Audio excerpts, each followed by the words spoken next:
Assalamualaikum warahmatullahi wabarakatuh. Gimana anak-anak kabarnya hari ini? Semoga dalam keadaan sehat ya. Kita melanjutkan materi yang kemarin. Kemarin kita sudah membahas mengenai gerak pada benda. Oke, sekarang kita lanjutkan gerak pada manusia di pertemuan keempat ya. Nah, manusia bisa bergerak itu karena ada dua hal. Yang pertama karena ada otot, yang kedua karena adanya tulang. Ini dua hal yang tidak bisa dipisahkan, jadi saling membutuhkan, ya, otot dan tulang. Kita bahas yang pertama mengenai otot. Nah, otot itu biasanya kita mengatakan daging. Ya, padahal itu bukan daging ya, itu adalah serabut-serabut dari otot. Apa sih fungsi otot?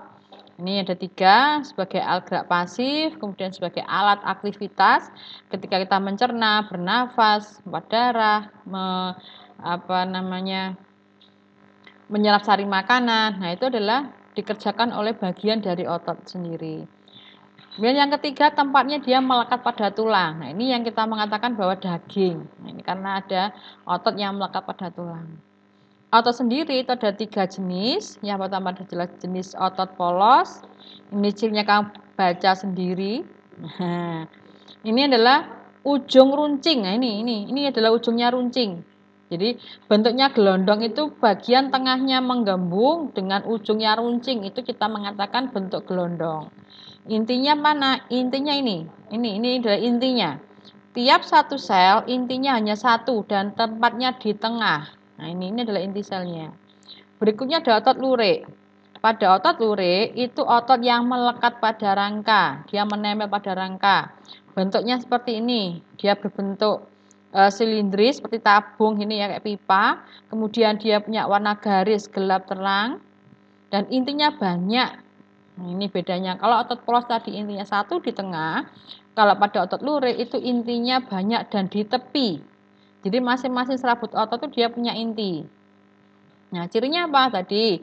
Bentuk silindris, ada garis gelap terang, cara kerjanya secara sadar, artinya itu atas perintah otak, tempatnya di permukaan kulit. Ya, untuk yang otot polos, jadi cara kerjanya tidak sadar ini ya.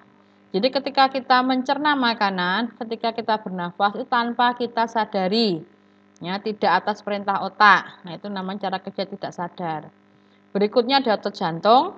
Pada jantung itu adalah perpaduan dari otot lurik dan otot polos. Maka dikatakan sebagai otot istimewa. Jadi bentuknya seperti otot lurik, hanya dia punya percabangan. Cara kerjanya seperti otot polos, tidak atas perintah otak. Jadi kita tidak akan memerintah jantung, jantung kamu berhenti ya, tidak mungkin. Jantung segera berdetak ya, tidak mungkin. Jadi tidak sadar, jadi tidak atas perintah otak. Itu cara kerja otot jantung. Berikutnya tulang. Nah, untuk tulang nanti sampai ini aja dulu sebagai alat gerak aktif.